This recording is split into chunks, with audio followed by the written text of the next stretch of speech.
My name is Chloe Mercer.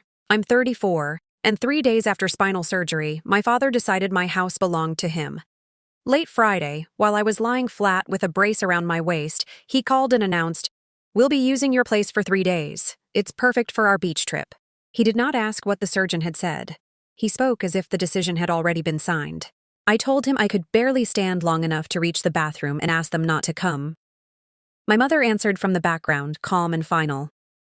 "The plans aren't changing." Then my father added that family did not need permission and ended the call.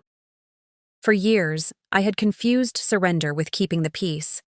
That night, something in me finally refused to bend. I opened an old folder on my laptop, read the documents I had once been too afraid to use, and sent one message to the only person who understood what my parents had been doing. Saturday morning, their SUV rolled into my driveway with luggage, beach chairs, and catered food for far more than 2 people. My father climbed out, smiling, until he saw the person already waiting beside my front door with a leather folder under one arm. My mother stopped so abruptly that a suitcase tipped onto the pavement. Their faces went white, and I watched from the upstairs camera as my father whispered, "Why is that person here?" Before I tell you what he said next and why they left with far less than their luggage, tell me. What time is it where you are? Where are you watching from? And what is the weather like there? I'm curious to see how far this story will travel. The person at the door was Lucas Grant, my oldest friend and a real estate attorney. He was not there to rescue me, and that distinction mattered. He was there because at 1:14 that morning, I had finally asked him to help me enforce a boundary I had owned on paper, but never defended in real life. Lucas stood beside a newly installed keypad, holding a formal notice that revoked every old permission my parents had ever assumed they possessed. His expression was serious, not triumphant. He had spent years telling me that my father's behavior was complicated, a word people use when the truth is too uncomfortable to name. The night before, after seeing what I sent him, he had stopped using that word. My father recovered first. He walked toward Lucas with the same broad, practiced smile he used when he wanted a room to believe he was in control. "This is a family matter," he said. "Chloe must be confused from the medication." I heard every word through the security system. I was upstairs in the recovery room my doctor had helped me prepare, with water, medication, and a walker within reach. I had no intention of dragging myself down a staircase to prove that pain did not erase my authority. I pressed the intercom button. "I'm not confused, Dad. You do not have permission to enter." His head snapped toward the camera. For 1 second, the smile disappeared. My mother moved closer to the door and lifted a canvas bag as if it were evidence of innocence. "We brought meals," she said. "We were coming to take care of you." Behind her, the open trunk showed 3 rolling suitcases, folded beach umbrellas, 2 cases of sparkling wine, and place cards printed with names I did not recognize. Care did not arrive with 14 place settings. Lucas raised the notice and explained that the locks had been changed at my request, that the property was solely mine, and that any attempt to enter after being denied would be documented. My father laughed, but the sound came out thin. "You changed the locks on your own parents?" "I changed the locks on people who told me my refusal did not matter," I answered. That was when a second vehicle turned into the driveway. A black sedan stopped behind their SUV, and my father's posture stiffened. A woman in a navy suit stepped out carrying a tablet. My mother looked at him, and in that silent glance I understood something important. She knew this weekend was not the simple beach trip they had described. The woman introduced herself as Evelyn Shaw, Chief Compliance Officer for the company where my father worked. She had not come because I wanted to humiliate him. She had come because the itinerary he had created used my home as a corporate venue and described it as Mercer Coastal Estate, privately owned by the regional director. My father had told his employer that he controlled the property. He had also requested reimbursement for catering, transportation, and what he called a private venue fee. The fee was supposed to be paid to a holding company I had never heard of. Evelyn asked him whether he wished to explain before the invited executives arrived. He glanced at the windows, perhaps hoping I would appear weak and apologetic and save him from the consequences of his own decisions. "Chloe gave me verbal approval weeks ago," he said. "She's upset because the surgery made her emotional." The lie was so immediate that it clarified years of confusion. He was not misunderstanding me. He was rewriting me.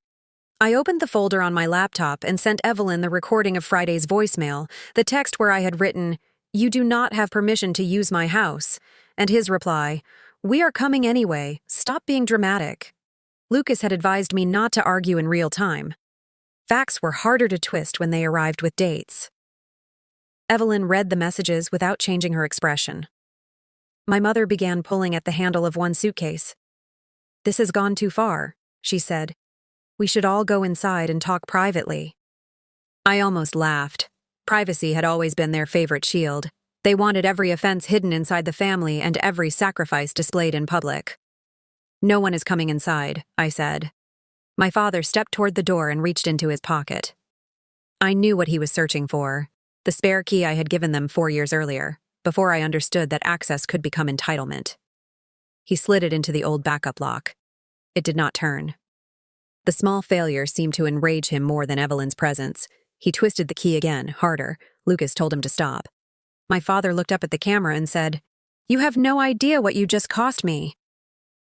My incision pulled as I shifted against the pillows, but my voice remained steady.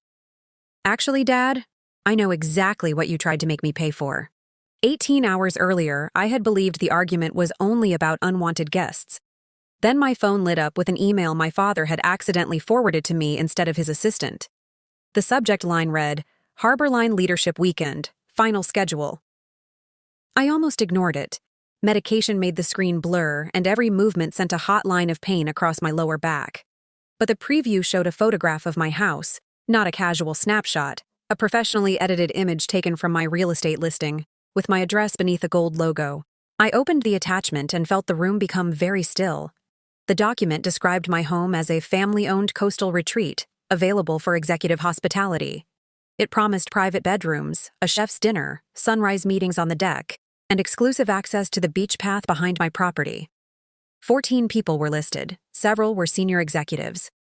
2 represented a company my father had been courting for months. The final page showed expenses already submitted for approval: catering, car service, equipment rental, and a $12,000 venue fee payable to Mercer Coastal Holdings. I searched the business name. It had been formed 6 weeks earlier. The mailing address was my parents' house. My mother was listed as the organizer. My father had not planned a beach trip. He had planned to turn my recovery home into a stage for his promotion and collect money for using a property he did not own. That discovery did not shock me as much as it should have. It fit a pattern I had spent years reducing to harmless family habits. When I was 17, he had taken the money from a design competition I won and used it as a deposit on a car, promising to repay me after his bonus. He never did. At my college graduation, he told relatives he had put me through school, although scholarships and 2 jobs had covered nearly everything. When I bought my first apartment, my mother held a housewarming party before I had unpacked, invited 40 people, and introduced the place as our little city base. Each time I objected, they acted wounded. Each time I backed down, they called the silence proof that I had agreed. The beach house was supposed to be different. I bought it after 12 years of working as a structural engineer, saving quietly and saying no to every suggestion that I add my father to the deed for estate planning. The house was not enormous, but it was mine. White siding, a narrow deck, and a view of the water between 2 dunes. More importantly, it represented a life they had not financed, arranged, or claimed. Still, I gave them a spare key. I told myself trust required generosity. My father heard ownership. The week before my surgery, he had asked whether the house would be empty during my recovery. I said no, I would be recovering there because the main floor could be arranged for limited movement. He replied with a thumbs-up emoji. Now I understood that he had not forgotten. He had calculated that I would be too weak to resist. I called Lucas. At first, he tried to slow me down. He asked whether the company itinerary might be a draft, whether my father had intended to get permission later, whether confronting him while I was medicated was wise. His caution hurt, because it sounded like the language I had used against myself for years. I told him I did not need help interpreting the evidence. I needed help protecting my home. There was a long silence. Then he apologized. "You're right," he said. I'm treating this like a misunderstanding because I don't want to believe someone would do this to you 3 days after surgery. That was Lucas's flaw. He searched for reasonable explanations long after unreasonable people had revealed themselves. But once he accepted the facts, he became precise. He reviewed the deed, confirmed there were no shared interests, arranged the emergency lock change, and drafted a written revocation of access. He also told me the corporate documents raised issues beyond a family boundary. I could refuse entry and stop there, or I could notify the company that my property had been represented without authorization. My finger hovered over Evelyn Shaw's email address. I knew what my father would call it: betrayal, disloyalty, revenge. But what do you call it when someone uses your silence as a signature? I attached the itinerary, the texts, and proof of ownership.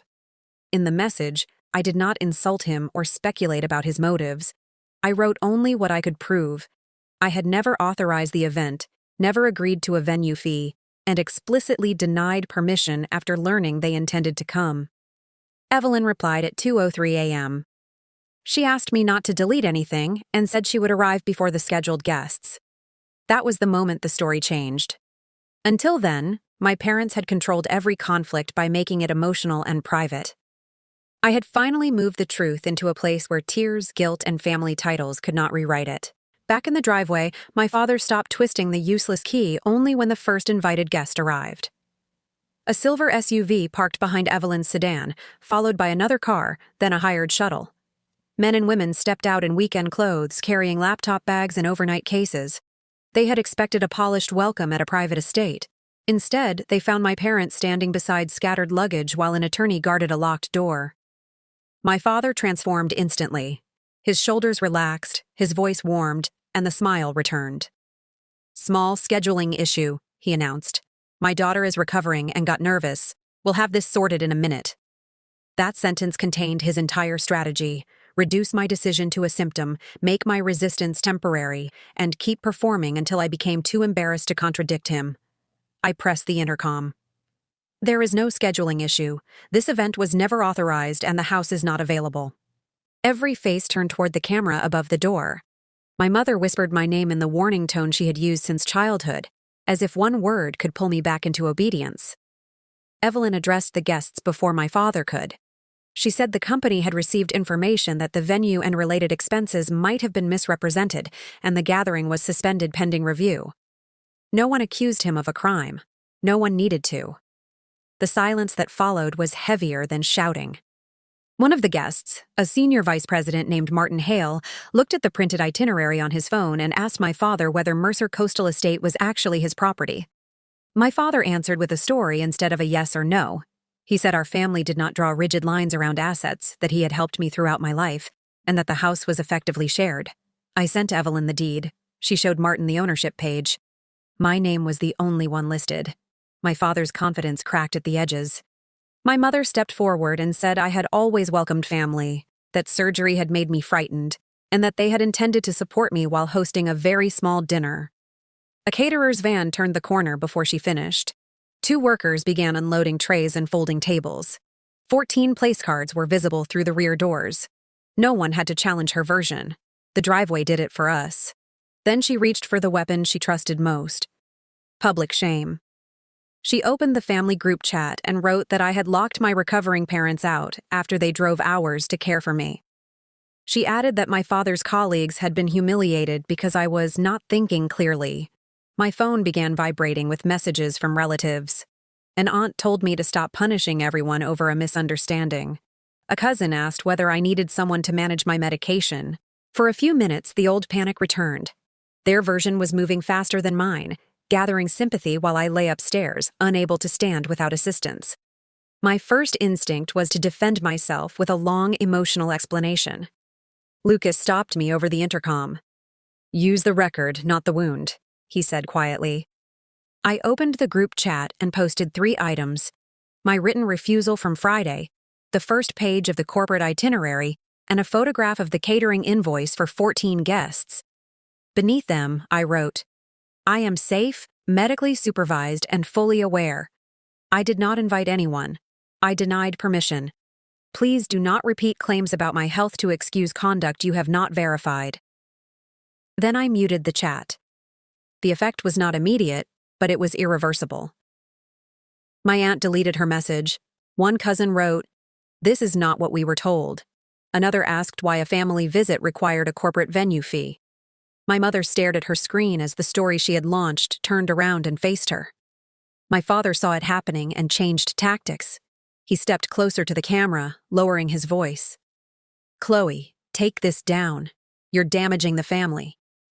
I looked at his face on my monitor and remembered being 9 years old, standing beside a broken lamp he had knocked over during an argument. He had told my mother I was careless, and I had apologized because his anger seemed more dangerous than the lie. For decades, I had treated truth like a luxury that could be surrendered to keep the room calm. Lying in that bed, I understood that calm purchased with my credibility was not peace.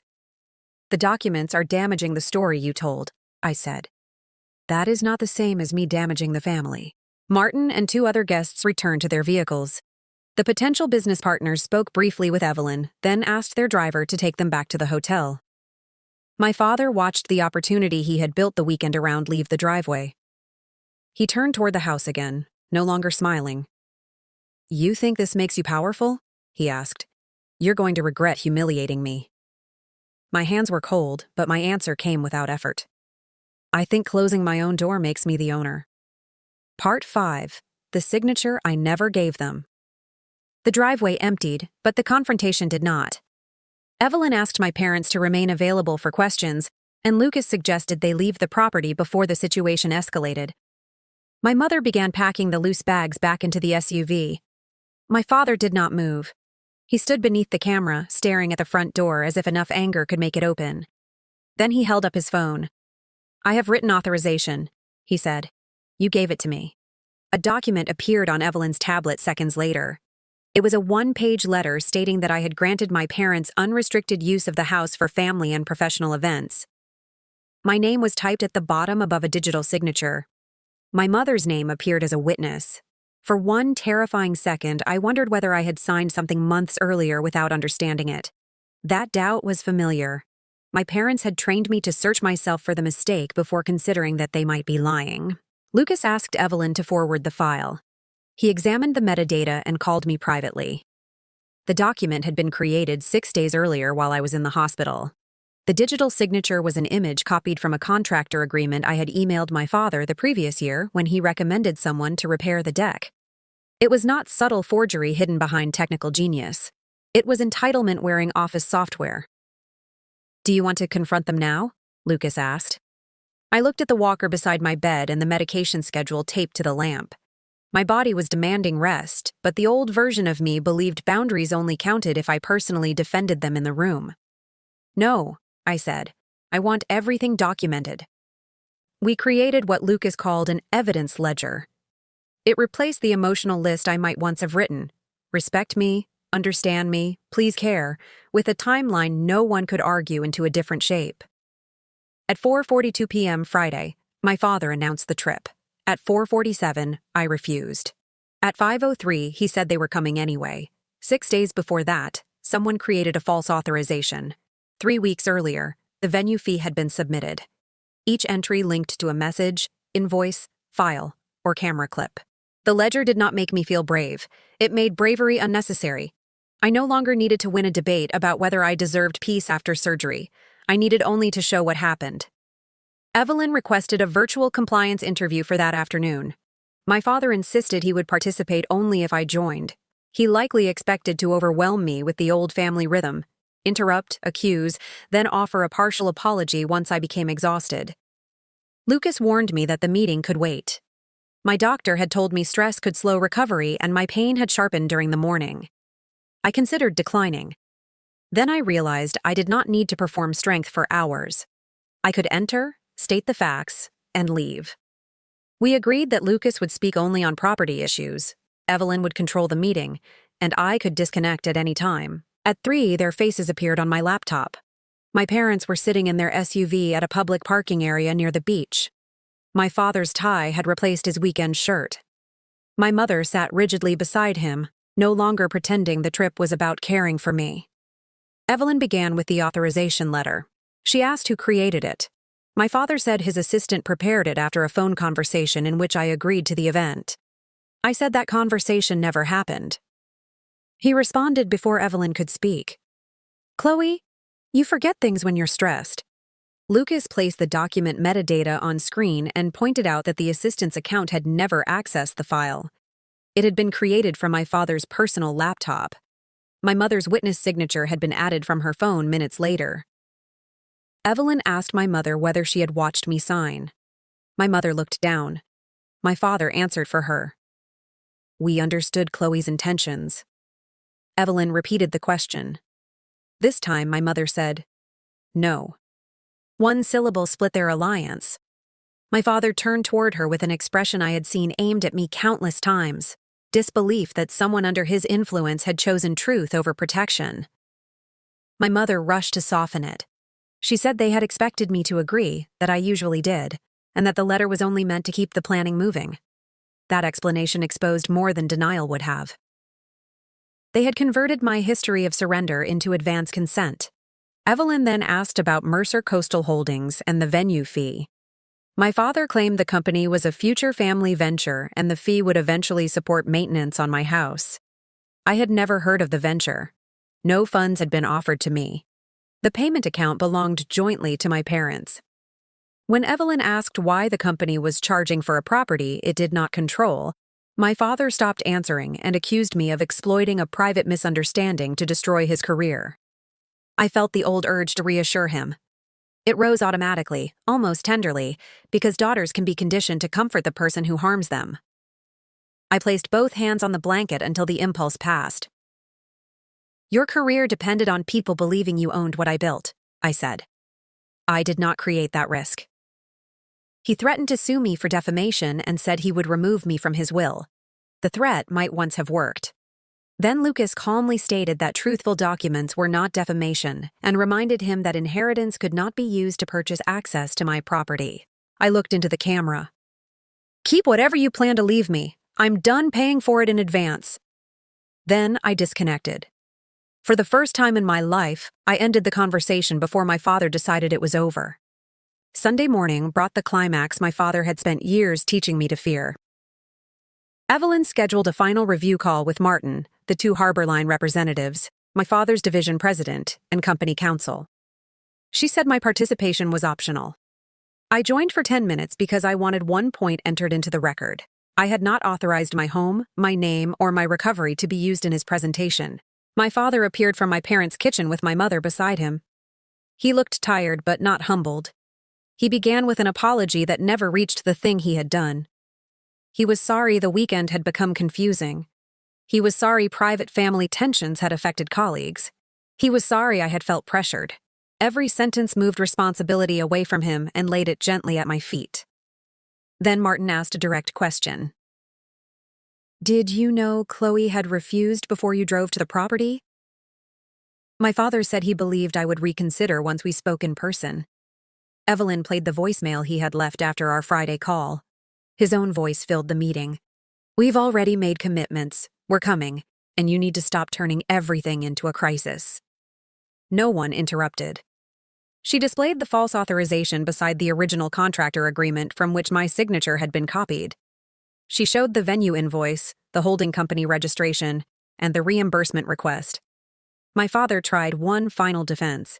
He said he had spent his life supporting me, that the house would not exist without the values he had taught me, and that families often shared resources informally. The division president asked whether he had contributed to the purchase, mortgage, taxes, or maintenance. Not directly, he admitted. That word, directly, was his last attempt to place himself inside my accomplishment.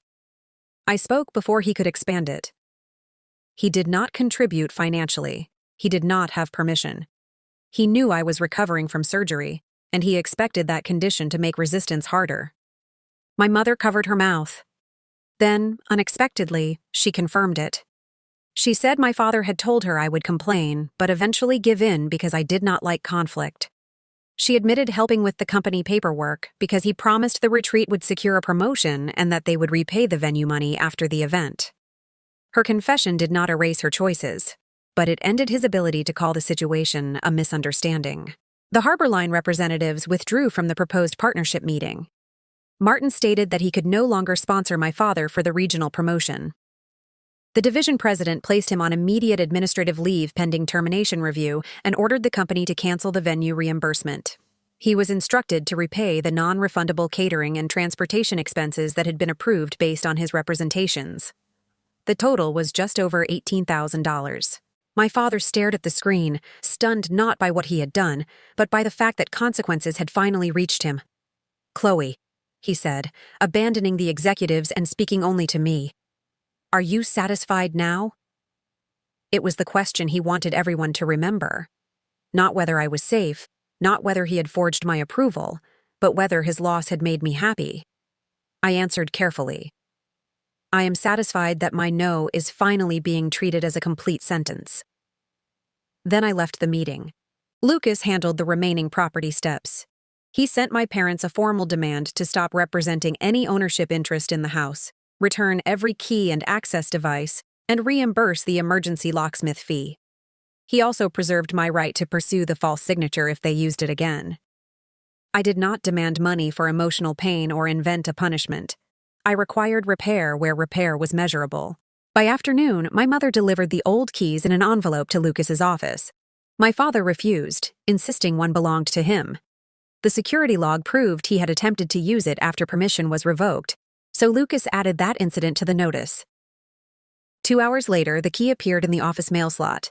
The family group chat, once used to shame me, became the place where my mother posted a correction. She wrote that they had not been invited, that I had clearly declined, and that the visit included a business event I had never approved. She did not mention the forged letter until an aunt asked directly. Then she admitted that too. My father left the group. That small digital exit carried more weight than any dramatic speech. He had always survived by controlling the audience. Now the audience had the documents.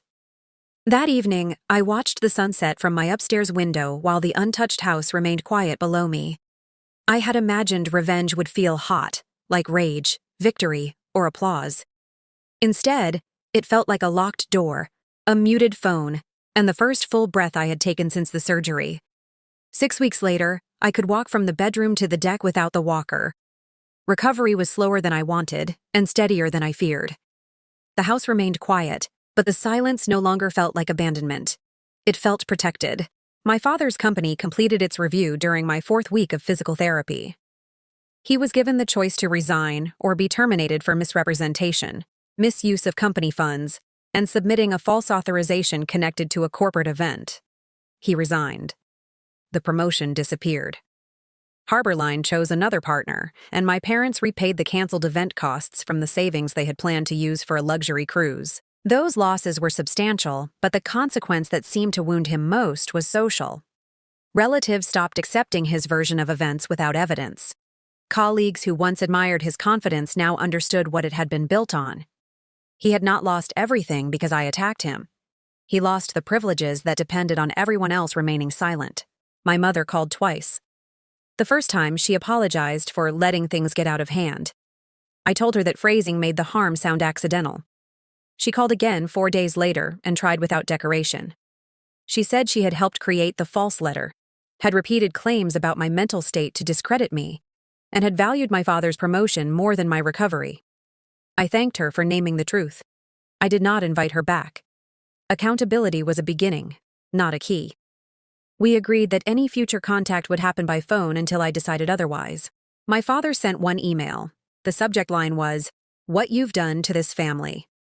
Halfway through, he wrote that he was sorry for assuming too much. Then he spent 5 paragraphs describing his humiliation. I did not answer. Lucas asked whether ignoring it felt unfinished. I told him no. For years, I had believed closure required the other person to understand me. Now I knew closure could also mean refusing another trial in a courtroom they controlled. Lucas and I were changed by the weekend, too. He apologized again for initially searching for an innocent explanation. I told him support did not require perfect instincts, but it did require correction when the facts became clear. He accepted that without defending himself. That made his apology different from my father's. We were not transformed into flawless people.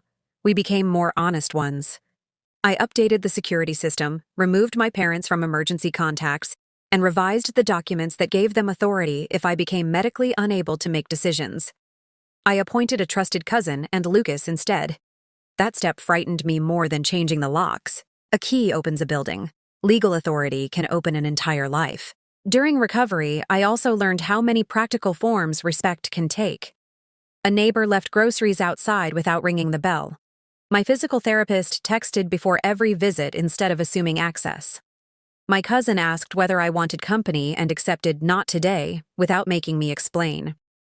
Those small moments exposed how abnormal my parents' demands had been. Healthy care did not force its way through a locked door, announce an agenda, or require gratitude before it was given. I also created one permanent rule. No family member would ever again receive access merely because refusing felt impolite. On the first morning I was cleared to walk on the beach, I moved slowly along the boardwalk while the wind pressed against my jacket. The house stood behind me exactly where it had always stood. Nothing about the walls had changed, yet it finally felt fully mine. I did not celebrate my father's ruined weekend or lost position. I celebrated the end of a system in which his plans automatically became my obligations. People sometimes call any consequence revenge when they want the person who exposed the truth to feel cruel. But there is a difference between destroying someone and stopping them from using you as protection from their own choices. My father claimed my house because he believed love made my boundaries negotiable. I refused, and the truth claimed everything he had built on that belief. So here is the question I want to leave with you. When a family member calls your boundaries selfish, are they asking for love or asking you to make their life easier at your expense? Tell me where you would have drawn the line, because sometimes the moment that looks like revenge is simply the first moment of self-respect. Thank you for watching until the end. Everything in this story is fictional, intended only for entertainment, education, and dramatic storytelling. We hope it reminds you that you do not need to stay loyal to a version of someone that no longer assists you when their actions keep hurting you. You are allowed to respond to the reality in front of you.